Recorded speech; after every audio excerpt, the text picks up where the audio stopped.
वेद के पाठ से, स्वाध्याय से, मनन से, इसके चिंतन से, इसके विचार से शुभ संस्कारों का उदय होता है और शुभ संस्कार धीरे धीरे नष्ट होने लगते हैं और हमारा विवेक ही जागृत होने लगता है, हमारा विवेक ही जागृत होने लगता है। विचारों के उतार चढ़ाव पर हम नियंत्रण प्राप्त करने लगते हैं।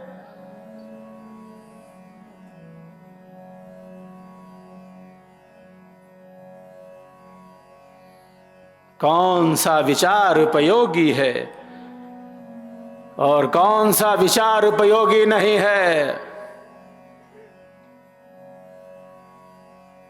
इस ज्ञान से सदैव पूर्ण रहता है एक साधक।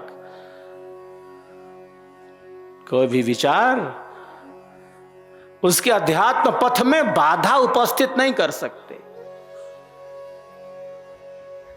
मन तो चंचल है, स्वभावतः चंचल है,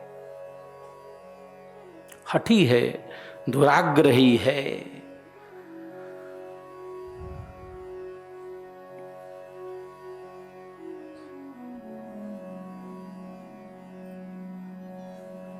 युद्ध के मैदान में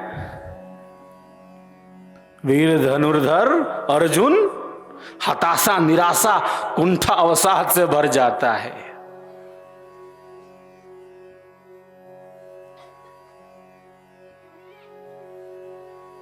गांडीव रख देता है। उसके मन में विचारों का प्रवाह इतना तीव्र हो जाता है, विचारों के उतार चढ़ाव पर वह नियंत्रण नहीं कर पाता। जो अपने विचारों को देखता है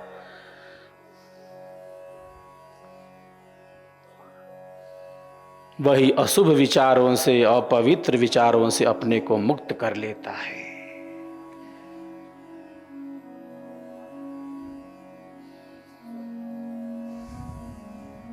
प्रातः जागरण से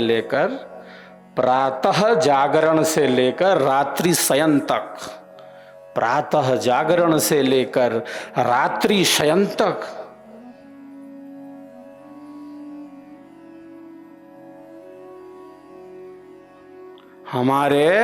हमारे विचारों की क्या स्थिति रही, हमारे विचारों की क्या स्थिति रही।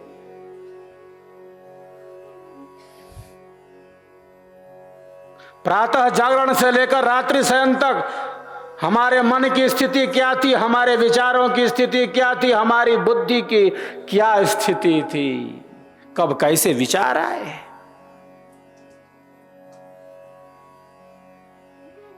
विचारों के उहापोह में हम कितना फंसे रहे और निर्णय में हम कितना झूलते रहे। विचारों का यह प्रवाह हमें कितना बहा ले गया।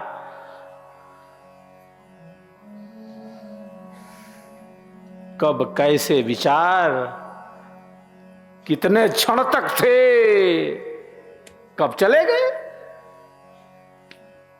विचार आते हैं, विचार जाते हैं। एक साधक एक साधिका अपने विचारों को देखते हैं, अपने विचारों को पढ़ते हैं। विचारवान ही अपने विचारों को देख सकता है, अपने विचारों को पढ़ सकता है, अपने विचारों को समझ सकता है।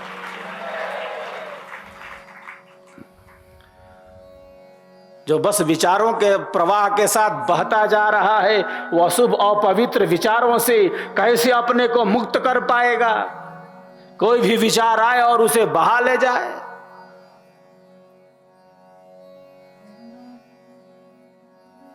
हजारों हजार विचार आते हैं।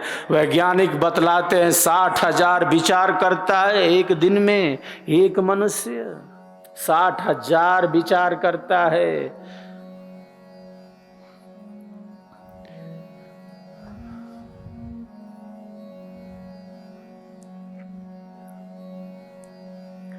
जिसका रजस बढ़ा है, रजोगुण बढ़ गया हो, तब देखो कितना विचार आता है।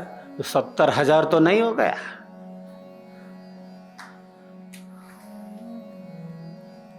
रजस बढ़ जाता है। 3 गुण हैं प्रकृति के, उसमें न्यूनाधिक्य होता रहता है, उसमें परिवर्तन होता रहता है। तीनों गुण परस्पर विरोधी हैं।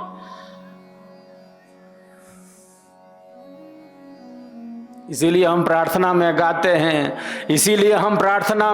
हैं, गुरु शिष्य हम प्रभु की शरण में, भक्ति अपनी दीजिए शीघ्र प्राकृत त्रय गुणों को दूर हमसे कीजिए।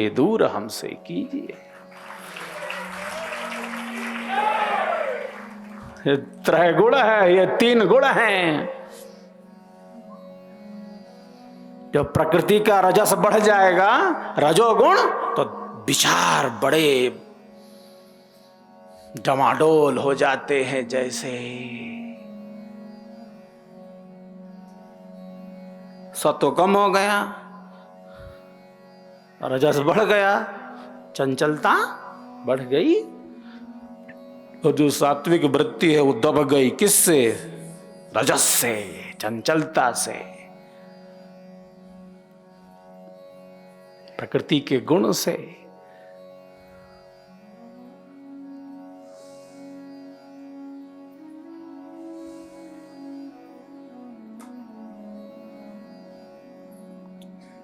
तो हजारों हजार विचार आते हैं जाते हैं, विचारवान ही अपने विचारों को देखता है।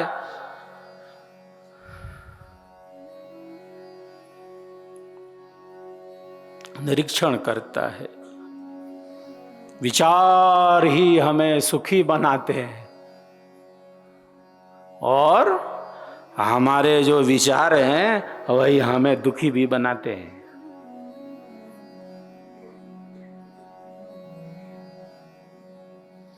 हमारे विचार ही हमारे विचार ही हमें सुखी बनाते हैं, हमारे विचार ही हमें दुखी बनाते हैं। क्योंकि हमारा मन विचारों का ही केंद्र है, संकल्पों का ही केंद्र है। मनः संकल्प विकल्पात्मकम।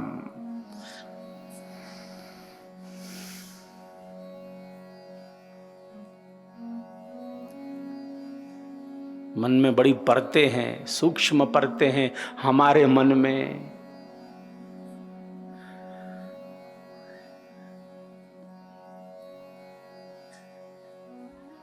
शरीर से सूक्ष्म इंद्रियां हैं, इंद्रियों से सूक्ष्म इंद्रियों का स्वामी मन है, मन से सूक्ष्म बुद्धि है, बुद्धि से सूक्ष्म आत्मा है, और जो आत्मा से भी सूक्ष्म है वह परमात्मा है, जो परमानंद स्वरूप है।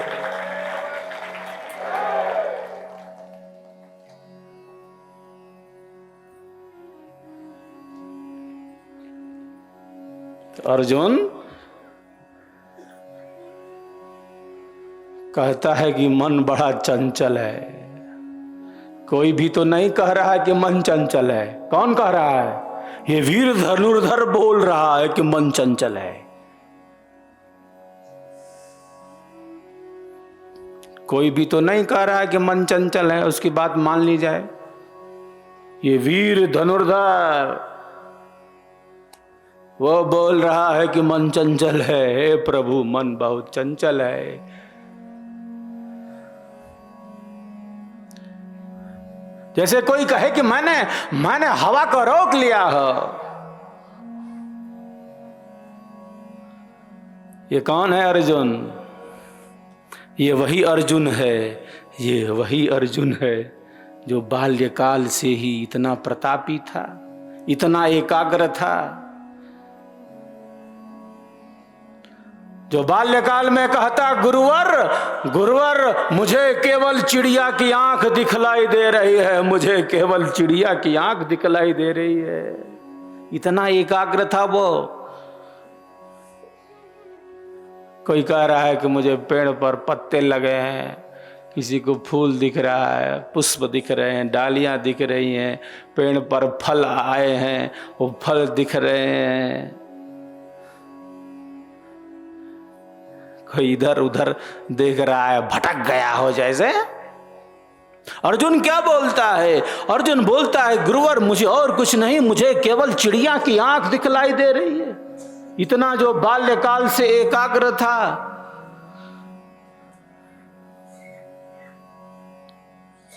वह वीर धनुर्धर कहता है कि मन चंचल है। कोई भी तो नहीं कह रहा है, और उसके कहने से भी क्या, वीर धनुर्धर बोल रहा है कि मन चंचल है। चंचलम ही मनः कृष्ण प्रमाथि बलवदृढ़म तस्याहम निग्रहम मन्ये वायोरिव सुदुष्करम। योगीराज क्या कहते हैं?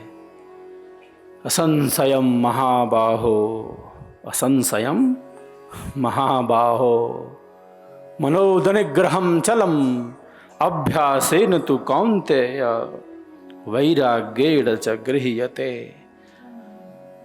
असंशय, कोई संशय नहीं है, निश्चित ही है अर्जुन।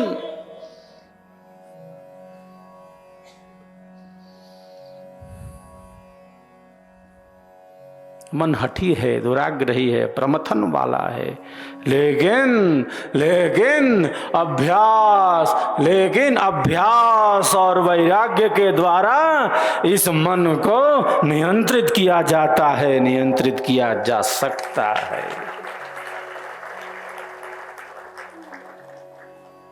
ऋषि कहते अभ्यास वैराग्याभ्याम तन्निरोधः। जिस क्रिया को सीखकर बारंबार हम उसकी पुनरावृत्ति करते हैं, उसी को हम अभ्यास कहते हैं। वही अभ्यास है। अभ्यास बना लिया तो बना लिया, संकल्पों को दृढ़ बना लिया तो बना लिया। निरंतर अभ्यास से जो लक्ष्य है उसको सिद्ध किया जा सकता है। सद्गुरु की कृपा का आधार उसके साथ विशेष रूप से जुड़ जाता है, जो निरंतर अभ्यास में ही दृढ़ रहता है। अभी बाद में करेंगे, अभी देखेंगे, अभी ऐसा है, अभी वैसा है, अभी ऐसा हो गया है। इस संसार में तो ऐसा वैसा हमेशा चलता रहता है। यहां कुछ भी स्थिर रहने वाला नहीं है। बाद में करेंगे, अभी देखेंगे, अभी ऐसा है, टाल नहीं सकते। प्रतिदिन कुछ क्षण का ही अभ्यास। मन भले चंचल हो, भले घुमा ले जा रहा हो, अभ्यास नहीं छोड़ सकते। मन का तो काम ही है भटकाना, भटका ही रहा है अनंत अनंत जन्म और जीवनों से। हमसे बड़ा है मन? कौन बड़ा है? किसकी शक्ति से शरीर चल रहा है? प्रमुख शक्ति का आधार कौन है? वो आत्म शक्ति है। और हमारे भीतर, आत्मा के भीतर अंतरात्मा रूप से तो परमात्मा ही स्थित है। ये सत्य विश्वास सबके भीतर पूर्ण रूप से होना चाहिए। मन कितना चंचल है, बड़ा चंचल है। तो जहां जहां दौड़ कर जाता है ये मन, जहां जहां भी दौड़ कर जा सकता है ये मन, जहां जहां भी दौड़कर चला जाता है, वहां वहां पहले से ही परमात्मा मौजूद रहता है, मौजूद रहता है। तो कहां कहां दौड़ेगा, कितना दौड़ेगा?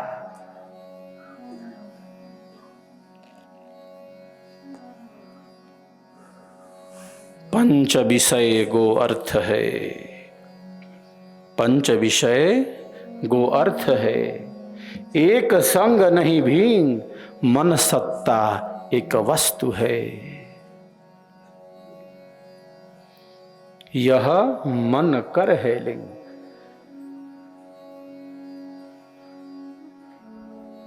इंद्रियों के 5 विषय हैं, क्रमशः जिससे इन विषयों का ज्ञान प्राप्त होता है वह मन है। लेकिन इतनी गति चपल है कि ऐसा लगता है कि एक साथ सभी विषयों का, कई विषयों का ज्ञान प्राप्त कर रहा है। वस्तुतः ऐसा नहीं है। युगपत ज्ञानानुतपत्तिर्मनसो लिंगम, क्रमशः होते हैं यह ज्ञान, और जिससे यह हो वह मन है। मन यहीं पकड़ में आता है।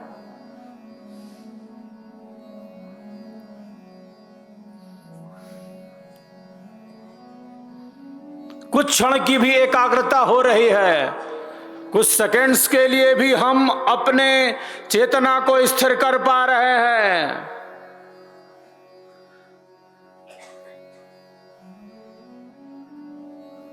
तो साधक के लिए, एक साधिका के लिए यह शुभ संकेत है। घबराना नहीं है और स्थिर नहीं होना है कि नहीं रुक रहा है।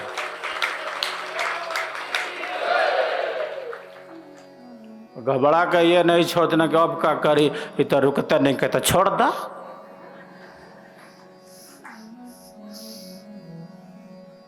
छोड़ के थोड़ा बा। जिस मार्ग पर आ गए तो आ गए।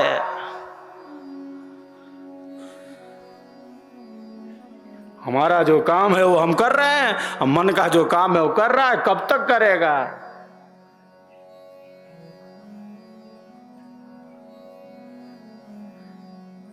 हमें जो आदेश है, हमें जो निर्देश है, हमें जो उपदेश है, हमें जो संदेश है, हमें उसका पालन करना है। हमें बस उसका पालन करना है।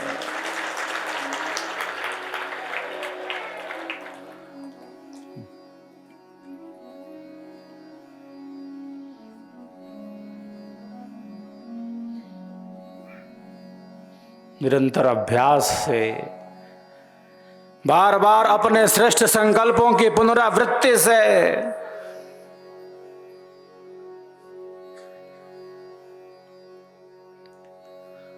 हमारे जो अशुभ संस्कार हैं, जो मन का अनियंत्रण है, वो धीरे धीरे समाप्त होने लगता है। वो हमारे अभ्यास से ही होगा। तो घबराए ना साधक, कोई साधिका घबराए ना कि स्थिर नहीं हो रहा है। तो घबराना है क्या इसमें? आपके घबरा जाने से स्थिर हो जाएगा क्या? हो जाएगा? घबराने से तो होगा नहीं।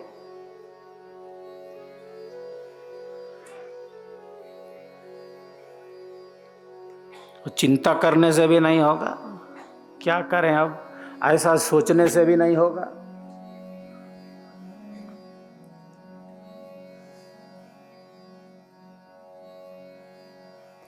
तो विश्वास कर लिया तो कर लिया। सत्य के पथ पर जब चल पड़े तो चल पड़े। कठिनाइयां और रोध तो आएंगे ही। एक एक विक्षेप है साधना में। महर्षि पतंजलि ने कहा 9 विक्षेप हैं। रात इतनी काली है, अमावस की रात है, बादलों से भरी घोर अंधेरी रात है।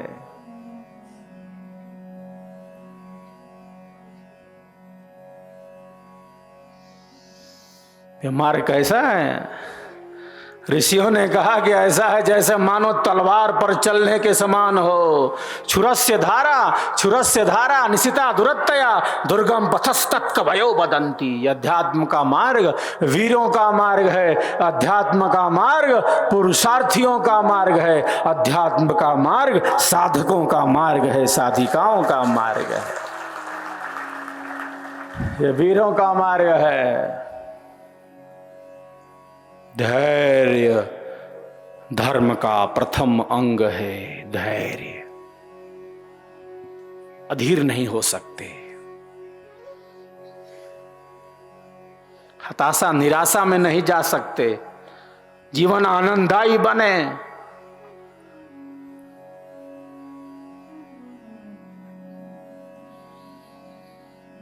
जीवन की सहजता, सरसता, सरलता और स्वाभाविकता नष्ट ना हो। सदैव इसी चिंतन के साथ एक साधक आगे बढ़ता है।